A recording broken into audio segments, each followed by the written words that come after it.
First dish is Tamago Kinchaku, simmered egg in deep fried tofu. You could make a super tasty dish with just fried tofu and eggs.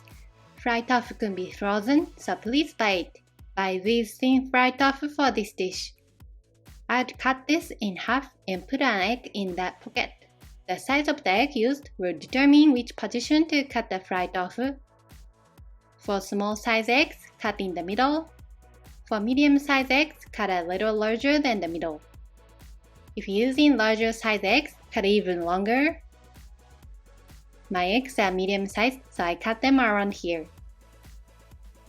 I will also make good use of these scrapes, so please look forward to it. If you use chopsticks like a rolling pin and apply them to fried tofu like this, it will be easier to create a cavity inside. Fried tofu may be thin in places, so handle it gently to avoid tearing. Do this carefully because if it breaks, the egg white will leak out from there. Crack the eggs into a small bowl before transferring them to the fried tofu. Crack the egg as low as possible, otherwise the egg cells break down and the finished product is affected. Rather than cracking the eggs directly into the fried tofu, it's smoother to do so after placing them in a bowl. When you put the eggs in, fold the fried tofu in 3. Many people use toothpicks to fasten the mouth of the pocket, but I recommend spaghetti. Divide one spaghetti into 4 equal portions. Pierce and fasten in a 3-folded section. The reason why spaghetti is recommended over toothpicks is that spaghetti expands slightly as it cooks, so it more firmly seals the mouth of the fried tofu. This is optional, but cook your favorite leafy greens together along the way. I chose Komatsuna, Japanese mustard spinach. Cut into bite-sized pieces. Add seasonings to the pot. Sake, mirin, soy sauce, sugar, and salt. While heating the pan, stir well to dissolve the sugar. Put Tamago Kinchaku. This is the title of the dish. Tamago means egg, Kinchaku means purse. It's called this because fried tofu looks like a purse. If you lean it up against the rim of the pan like this, it will stabilize the shape and prevent the egg from coming out. Place a cut end of fried tofu in the center. Add water. The amount of water should be enough to cover 1/3 of the fried tofu. Cover and bring to a boil over medium to high heat. Note that as soon as the water comes to a boil, reduce the heat to low. Maybe it takes 2 to 3 minutes. When boiling, simmer uncovered over low heat. If you want the eggs to be half cooked, cook from here for 10 minutes. If you want them hard-boiled, cook for 15 to 20 minutes. Move the place occasionally so that the soup is evenly distributed throughout.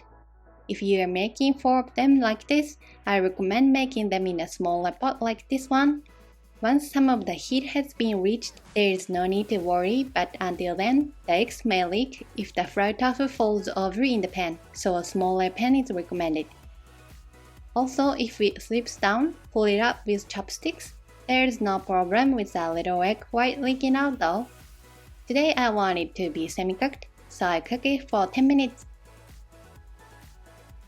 With about 3 minutes remaining, add the Komatsuna greens.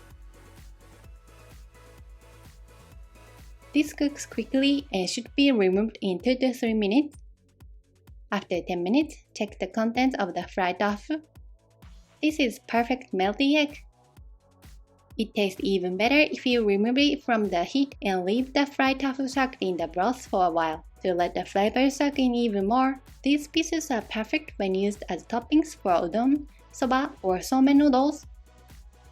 The next day it was hot, so I made somen noodle soup with ice. It was the best when I ate it with somen noodles with this fried tofu in it.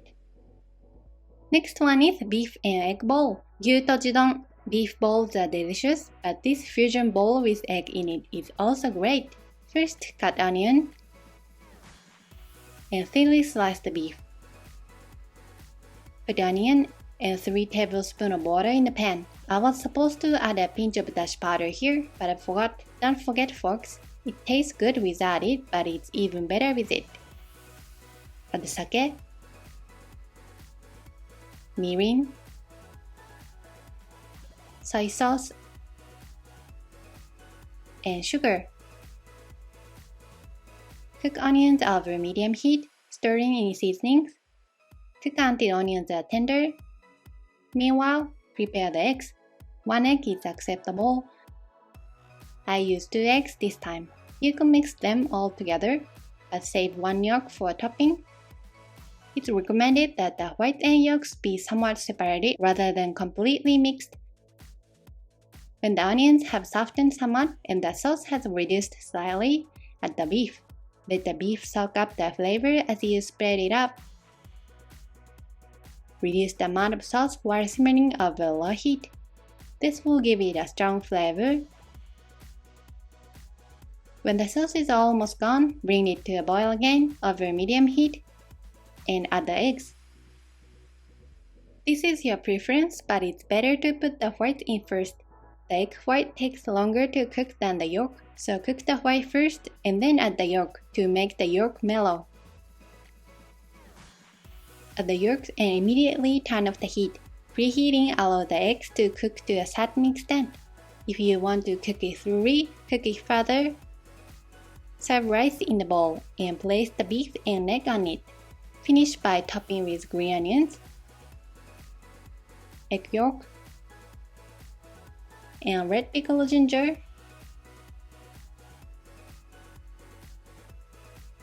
Next one is egg and shrimp Japanese potato salad. First, cut the cucumber into cubes.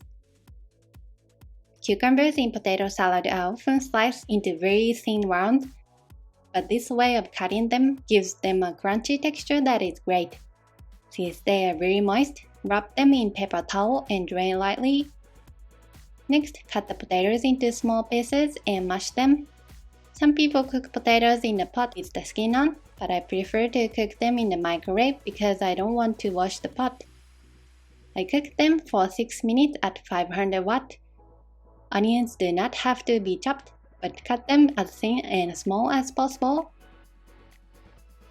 Fry onions in butter.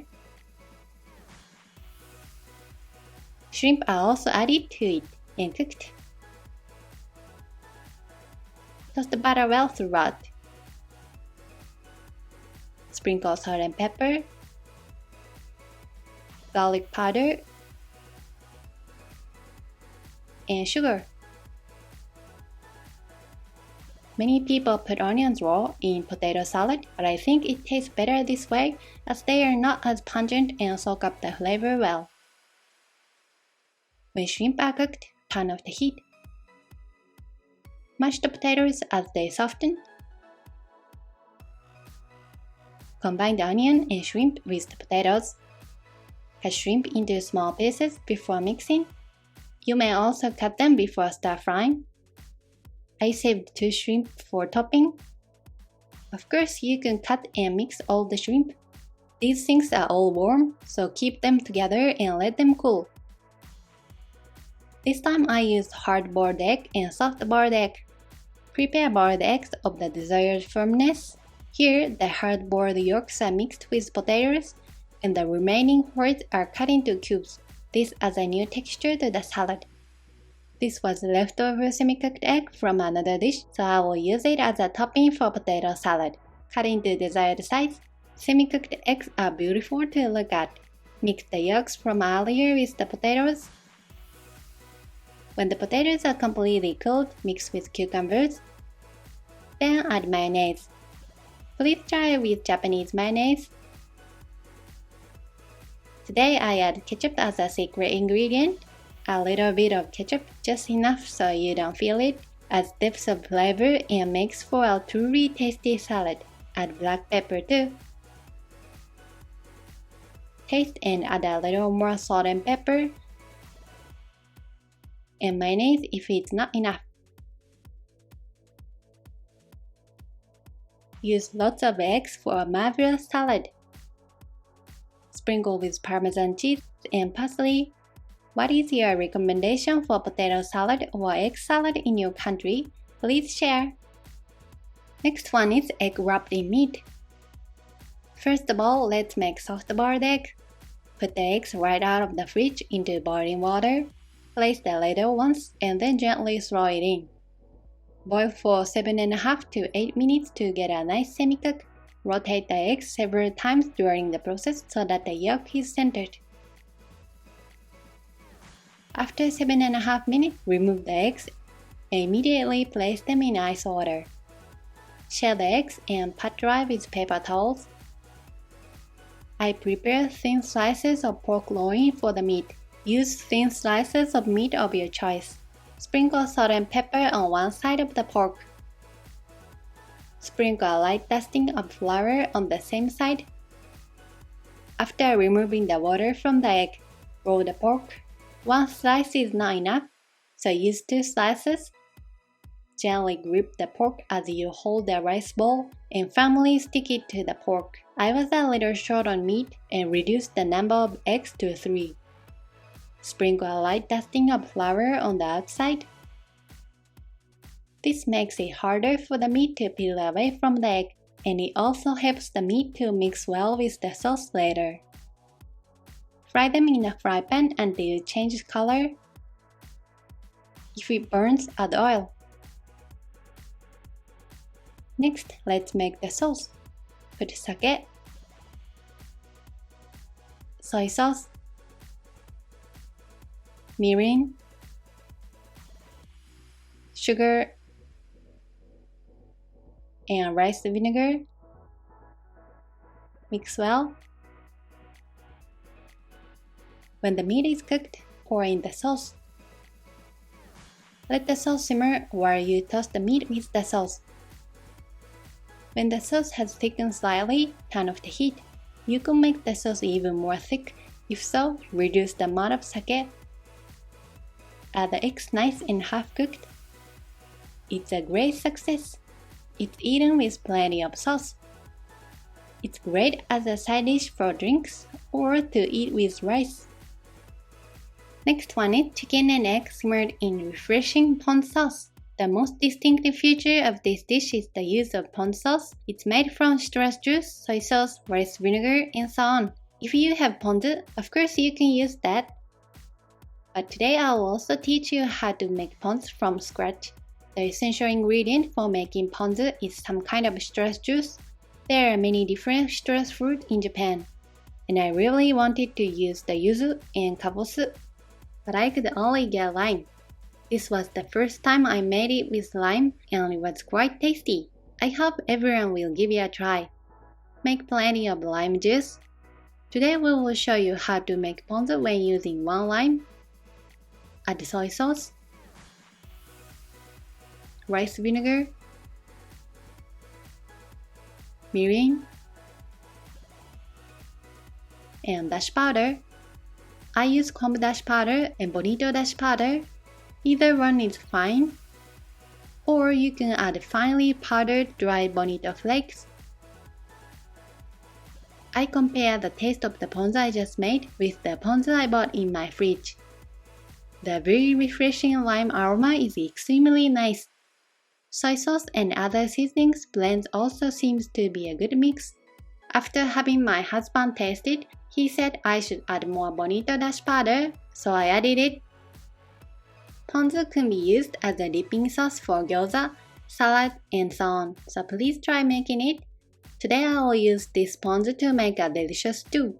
Daikon is the best vegetable for this dish, I think. If not available, please use potato or carrot. And cut the chicken into small pieces as well. Once the daikon is in the pot, add all of the ponzu sauce from earlier. Add water and mirin. Don't forget to add mirin, which is also important. If you do not have mirin, add sake and sugar instead. Bring to a boil and add chicken. Simmer uncovered. Remove any scum that appears. When the daikon has softened to some extent, add the egg. I added quail eggs, but you can only use normal eggs. There is one boiled egg left in my fridge, so I added it as well. Cook for about 10 minutes to let the eggs to soak up the flavor. It's done. If you wait a little longer to eat it, the flavor will soak in and it will taste even better. This is very tasty even when cold. The last one is crispy fried quail eggs. In Japan, there is a genre of cuisine called kushikatsu. Kushikatsu is a Japanese dish of meat and vegetable on skewers. And this is one of its dishes. Do you eat quail eggs in your country? It's very tasty when fried. Boil quail eggs, wipe dry, and place on skewers. 3 or 4 on a single skewer is a good idea. Next, make batter by mixing beaten egg, flour, and water. Sprinkle the eggs with salt and pepper. The surface is smooth and hard to stick to. Sprinkle salt and pepper on both sides. Put the egg on the batter. Then sprinkle with panko. It's quite difficult to get the panko on the eggs, so you will have to go back and forth between the batter and the panko several times to get the panko evenly coated. Fry in oil until golden brown. I think you should fry them for about 2 minutes on each side. The eggs are already boiled, so it's quick and easy. I like to make other kinds of skewers kushikatsu in another video. When eating kushikatsu, it's usually dipped in this Worcestershire sauce with no thickness instead of tonkatsu sauce. Each restaurant has its own unique sauce. If you come to Japan, you should definitely visit a restaurant specializing in kushikatsu.